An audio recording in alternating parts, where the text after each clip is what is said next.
অপমানিত স্থানে কখনো দ্বিতীয়বার ফিরবেন না। যোগাযোগের তৃষ্ণায় মারা যাবেন, তবুও যোগাযোগ করবেন না। আবারও বলছি, কখনোই না। নিজের মনকে ততটাই পাথর করতে চায়, যতটা পাথর হলে মনের দুর্বলতা সৃষ্টিকর্তা ছাড়া আর কারো কাছে প্রকাশ পাবে না।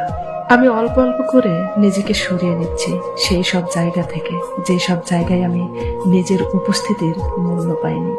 আমি গুরুত্বের লোভী, গুরুত্ব না পেলে আমি অস্থিরতায় পড়ে যাই, আর তখন দ্রুত সেই সব জায়গা থেকে সরে যাওয়াতে আমি শান্তি অনুভব করি।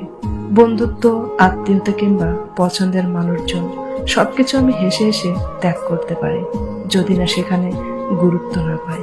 নিজের প্রতি এতটুকু ভালোবাসা থাকাটা অবশ্য দোষের কিছু না।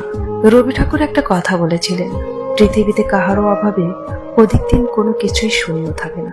সত্যিই তো, আজ অব্দি দেখি নাই কেউ জীবন থেকে হারিয়ে গেলে কারো জীবন তার জন্য মনস্তর হয়ে গেছে, বরং সেই মানুষটার শূন্যস্থান কোনো না কোনো সময়ে ঠিকই পূরণ হয়ে গেছে, হয়ে যায়। কত ভালোবাসাবাসি, কত মনের টান, কত স্মৃতি উপেক্ষা করে মানুষ দিব্যি ভালো থাকে নতুন মানুষ নিয়ে।